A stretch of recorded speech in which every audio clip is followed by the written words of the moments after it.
Click. हमारा जो subject है दैट इज जीएसटी। जीएसटी की फुल फॉर्म क्या है? Goods and service tax. देखिए आज हम कुछ बेसिक कंसेप्ट्स क्लियर करेंगे, जैसे कि आपका थोड़ा सा ना बैकग्राउंड बन जाए, आपको कुछ बेसिक टर्म्स के जो मतलब हैं वो समझ में आ जाए। तो जो सबसे पहली टर्म हमें समझनी है that is tax. Meaning of tax. Tax क्या है? Tax is compulsory collection of money by the government for public welfare। Tax क्या है? कंपल्सरी, अनिवार्य है। आपसे अनिवार्य रूप से या कंपल्सरी तौर पे आपसे पैसा कलेक्ट किया जाता है। और ये पैसा कलेक्ट कौन करता है? सरकार करती है आपसे पैसा कलेक्ट। और इस पैसे से सरकार क्या करती है? पब्लिक वेलफेयर करती है, जनहित में वो पैसा यूज करती है। Here is the tax payer. ये टैक्स पेयर है। जो टैक्स पेयर है कि गवर्नमेंट को मनी पे करेगा कंपल्सरी बेसिस पर। ऑप्शन नहीं है आपके पास। अगर गवर्नमेंट ने बोला है कि आपको टैक्स पे करना है तो आपको करना ही है। कंपल्सरी है आपके लिए वो अमाउंट पे करना गवर्नमेंट को, क्योंकि गवर्नमेंट ने आपके ऊपर कंपल्सरी तौर पे वो चीज, वो पैसा, वो जो अमाउंट है वो लागू किया है। आप उसको इवेड नहीं कर सकते, आप उससे बच नहीं सकते। आपको कंपल्सरी बेसिस पे ये मनी गवर्नमेंट के पास जमा करवाना पड़ेगा। Such amount is known as tax. अब आप जैसी बहुत सारे टैक्स पेयर्स होंगे जो कि गवर्नमेंट के अकाउंट में पैसा जमा करवाएंगे। तो ये जो गवर्नमेंट है इस पैसे से क्या करेगी? गवर्नमेंट इस पैसे से पब्लिक वेलफेयर करेगी, इकोनॉमिक डेवलपमेंट में पैसा यूज करेगी, सोशल डेवलपमेंट के लिए पैसा यूज करेगी, कैपिटल फॉर्मेशन करेगी गवर्नमेंट। इससे सड़कें बनाएगी, आपको इलेक्ट्रिसिटी प्रोवाइड करवाएगी। ठीक है जी। सो इस तरह से जो टैक्स है वो एक कंपल्सरी बेसिस पे मनी कलेक्शन है जो कि गवर्नमेंट करती है जनरल पब्लिक से for the welfare of general public. अब जी जो टैक्स है वो है किस तरह का? कितने तरह के टैक्सेस हैं?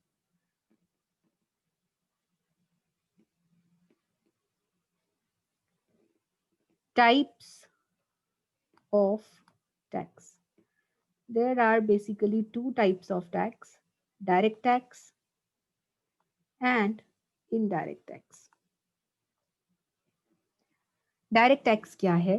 Direct tax is levied on income और प्रॉफिट। जो सरकार है वो डायरेक्ट टैक्स किसके ऊपर लागू करती है? किस चीज के ऊपर लगता है डायरेक्ट टैक्स? डायरेक्ट टैक्स लगता है इनकम के ऊपर या फिर प्रॉफिट के ऊपर, आपकी आय के ऊपर या फिर आपके मुनाफे के ऊपर जो टैक्स लगता है that is known as direct tax. And what is indirect tax? Indirect tax is levied on goods and services. Indirect tax किसके ऊपर लगता है? आपके इनकम या प्रॉफिट के ऊपर नहीं लगता, गुड्स के ऊपर या फिर सर्विसेज के ऊपर जो टैक्स लगता है that is known as indirect tax. Another point of difference here is जो डायरेक्ट टैक्स है वो डायरेक्टली पेड टू गवर्नमेंट है। आप डायरेक्टली गवर्नमेंट को पे करते हैं। ये रहा आपका टैक्स पेयर। जो टैक्स पेयर है वो डायरेक्टली जो टैक्स है वो सरकार के खाते में जमा करवा रहा है। This is known as direct tax. इन दोनों के बीच में कोई तीसरा पर्सन नहीं है। जो टैक्स पेयर है वो डायरेक्टली गवर्नमेंट को पैसा दे रहा है, इसीलिए इसको डायरेक्ट टैक्स बोला जाता है। लेकिन इनडायरेक्ट टैक्स में क्या है? This is the tax payer, या फिर आप कह लीजिए this is the end consumer. ये कंज्यूमर है, ये कुछ गुड्स एंड सर्विसेज खरीद रहा है। ये जो कंज्यूमर है ये गुड्स एंड सर्विसेज कहाँ से खरीदता है? एक इंटरमीडियरी से खरीदता है। वो इंटरमीडियरी कौन हो सकता है? शॉपकीपर या फिर मैन्युफैक्चरर। और ये इंटरमीडियरी आगे आपसे टैक्स कलेक्ट करके सरकार के खाते में जमा करवा देगा। इसका एक एग्जांपल करते हैं। मान लीजिए कि आप किसी दुकान पर जाते हैं और आप कोई ड्रिंक खरीदते हैं। मान लीजिए उस ड्रिंक की कॉस्ट है 100 रुपीज। अगर आपने कभी देखा हो,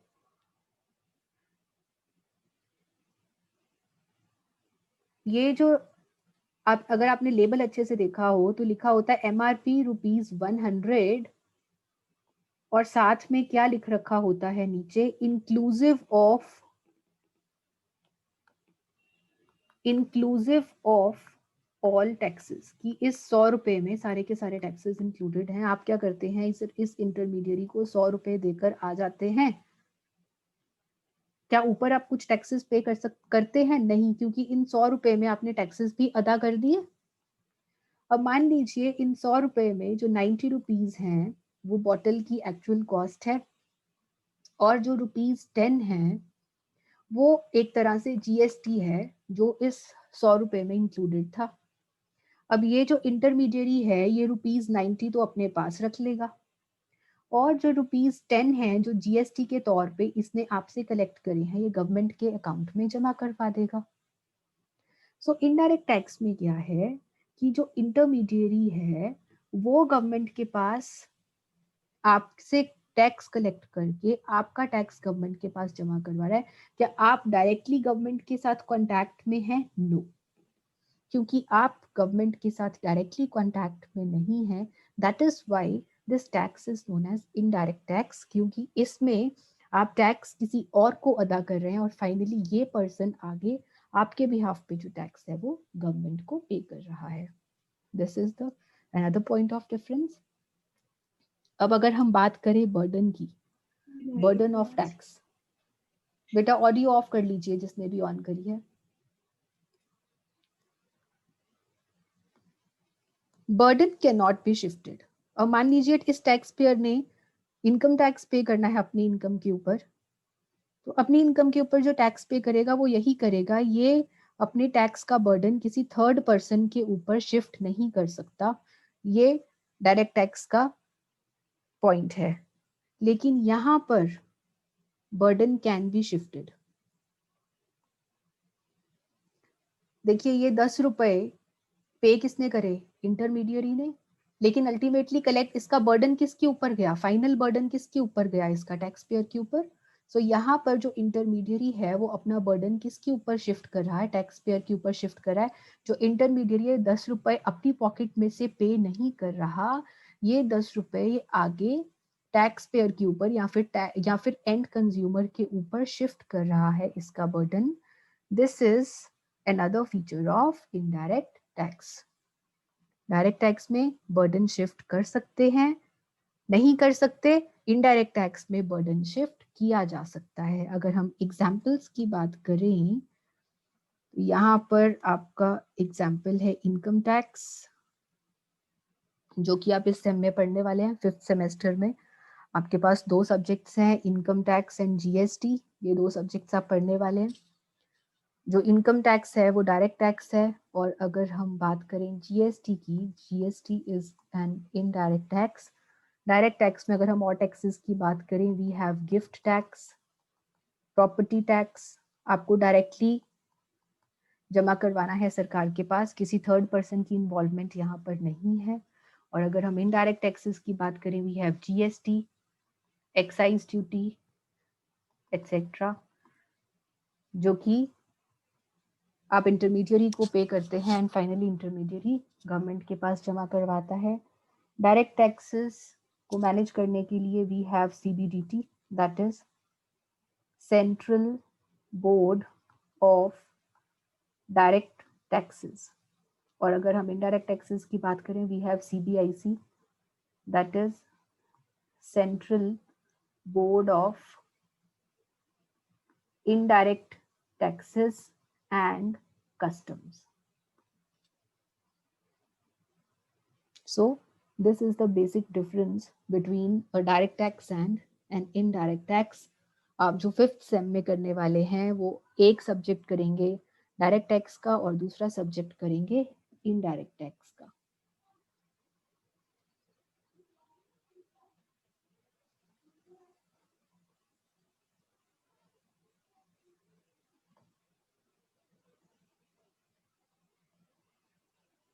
just hold on for a sec बच्चे.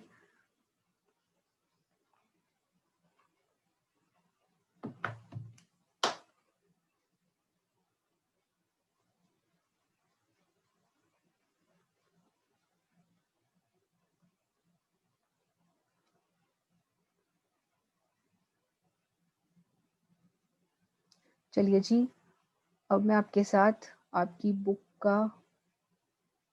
की स्क्रीन शेयर करती हूँ. This is the screen of your book. देखिए आपका जो फर्स्ट चैप्टर है बुक में that is tax structure in India.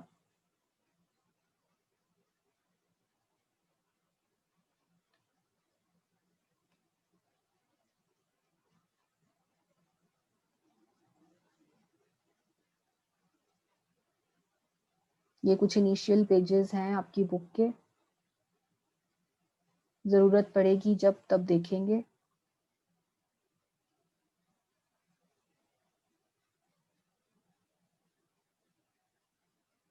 This is the brief introduction. Meaning of tax. देखिए ये मीनिंग ऑफ टैक्स मैं आपको करवा चुकी हूँ. What is tax? Tax is compulsory collection of money. इस बारे में हम कर चुके हैं. Compulsory collection of money. ठीक है जी. फीचर्स क्या हैं?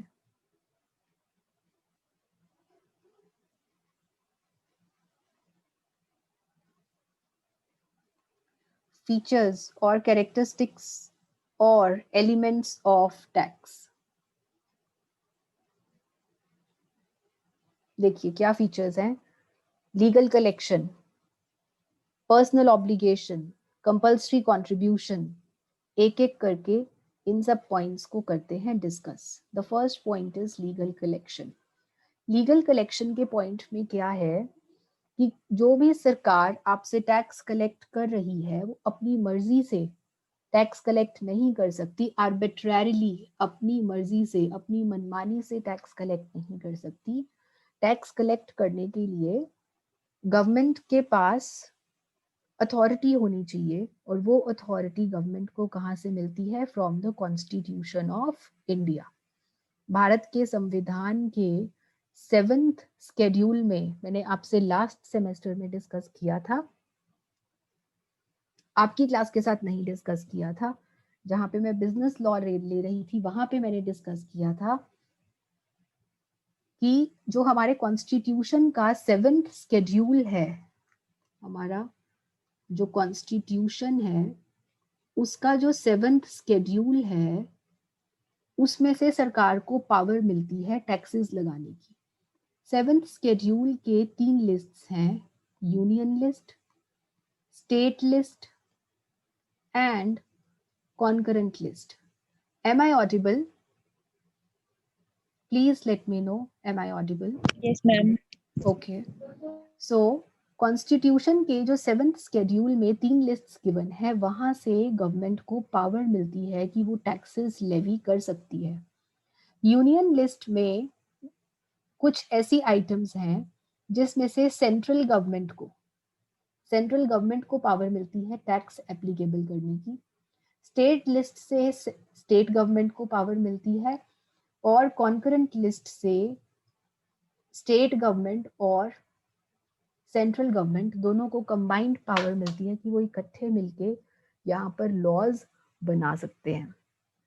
तो लॉज बनाने के लिए और टैक्स कलेक्शन करने के लिए पावर चाहिए और ये पावर गवर्नमेंट को कहाँ से मिलती है? कॉन्स्टिट्यूशन के 7th स्केड्यूल से मिलती है. Another point here is personal obligation.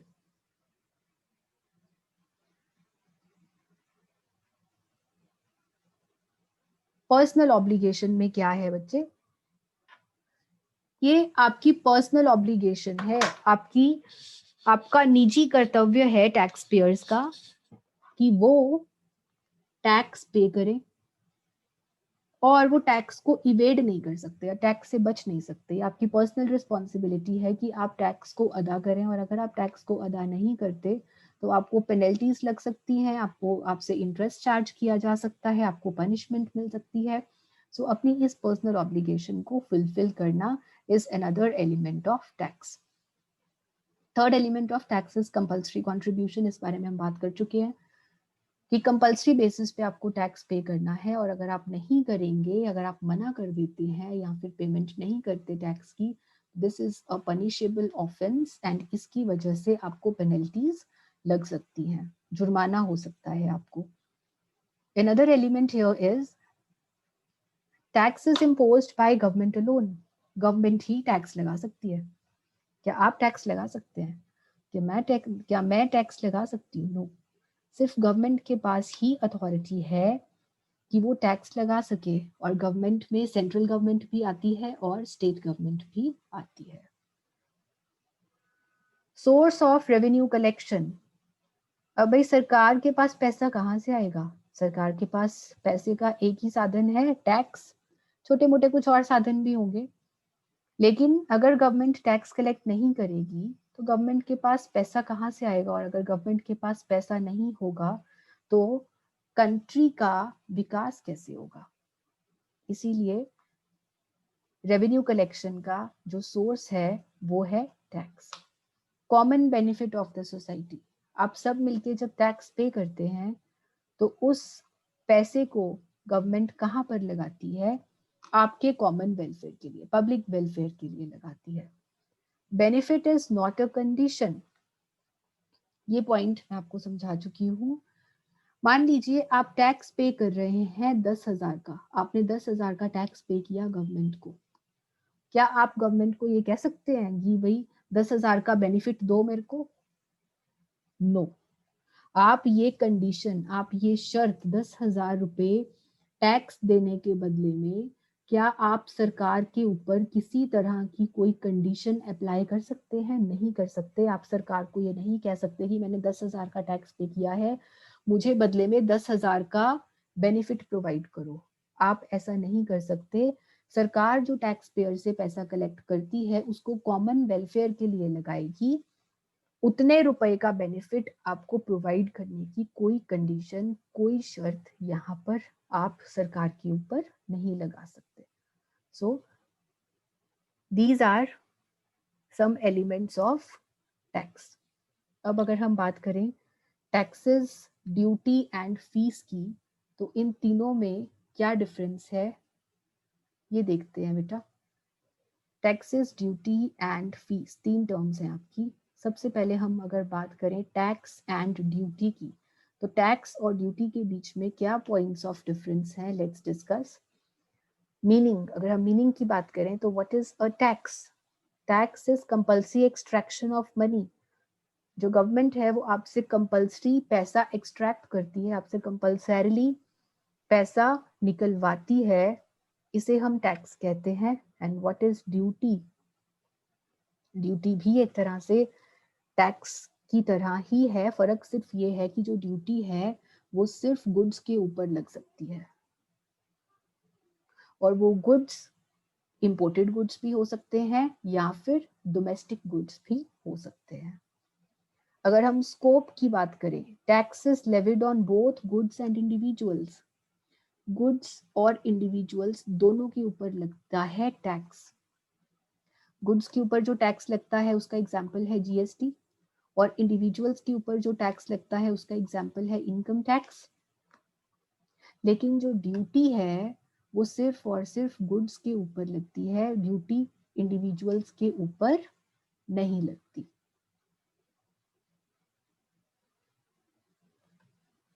सिर्फ गुड्स के ऊपर लगती है, इंडिविजुअल्स के ऊपर नहीं लगती। For example excise duty, for example customs duty. Customs duty कब लगती है? जब आप बाहर से गुड्स इंपोर्ट करते हैं, किसी बाहर वाली कंट्री से गुड्स खरीदते हैं, इंपोर्ट करते हैं, तो आपको कस्टम ड्यूटी पे करनी पड़ती है। सिमिलरली एक्साइज ड्यूटी, जब आप गुड्स मैन्युफैक्चर करते हैं, आप कोई गुड्स बना रहे हैं फैक्ट्री में, तो गुड्स बनाने के लिए भी आपको ड्यूटी पे करनी पड़ती है। Such duty is known as excise duty. So जो टैक्स है वो गुड्स के ऊपर भी लागू किया जा सकता है, इंडिविजुअल्स के ऊपर भी। लेकिन अगर हम ड्यूटी की बात करें तो duty can only be levied on goods, यहाँ पे इंडिविजुअल्स नहीं आते।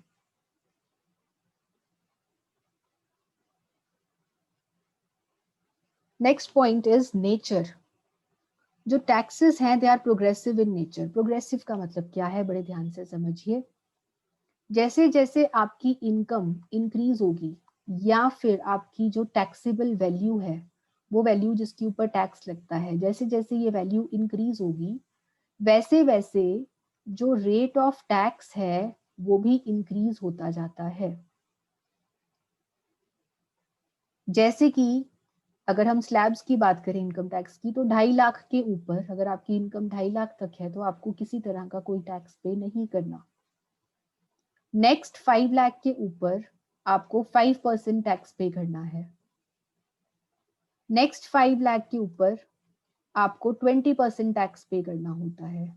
और 10 लाख या 10 लाख से ज्यादा की इनकम है अगर, तो आपको 30% टैक्स पे करना होता है। तो जैसे जैसे आपकी इनकम इंक्रीज हो रही है या टैक्सेबल वैल्यू इंक्रीज हो रही है, रेट ऑफ टैक्स इंक्रीज हो रहा है, इसको कहा जाता है प्रोग्रेसिव टैक्स, जो कि टैक्सेबल वैल्यू इंक्रीज होने के साथ साथ इंक्रीज होता रहे। तो जो टैक्सेस हैं वो मोस्टली प्रोग्रेसिव इन नेचर होते हैं। जैसे जैसे टैक्सेबल वैल्यू बढ़ती है वैसे वैसे सरकार टैक्स का जो अमाउंट है, रेट है, वो बढ़ा देती है। लेकिन ड्यूटीज के केस में ऐसा नहीं है। कुछ प्रोडक्ट्स के ऊपर गवर्नमेंट ज्यादा ड्यूटी चार्ज करती है और कुछ के ऊपर कम चार्ज करती है। हायर ड्यूटीज, ज्यादा अमाउंट ऑफ ड्यूटी उन प्रोडक्ट्स के ऊपर, उन गुड्स के ऊपर चार्ज करी जाती है जो गुड्स गवर्नमेंट डिस्करेज करना चाहे। डिस्करेज करना मतलब जिनको गवर्नमेंट चाहे कि वो गुड्स ना खरीदी जाए ज्यादा। For example cigarettes, tobacco, government चाहती है कि इनको ना खरीदा जाए, इनकी सेल के ऊपर गवर्नमेंट कंट्रोल करना चाहती है, तो ऐसे प्रोडक्ट्स के ऊपर गवर्नमेंट हायर ड्यूटीज चार्ज कर देती है। So taxes are progressive in nature, whereas जो ड्यूटीज हैं वो हायर उन प्रोडक्ट्स के ऊपर लगती हैं जो प्रोडक्ट्स गवर्नमेंट डिस्करेज करना चाहती है। रिलेटेड टू, अगर हम टैक्सेस की बात करें, टैक्सेस जो है वो इनकम के साथ रिलेटेड होते हैं, जैसे property tax, wealth tax, income tax.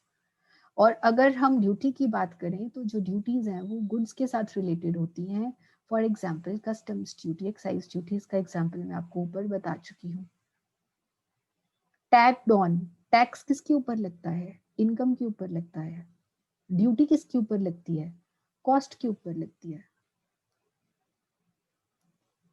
These are the points of difference between tax and duty.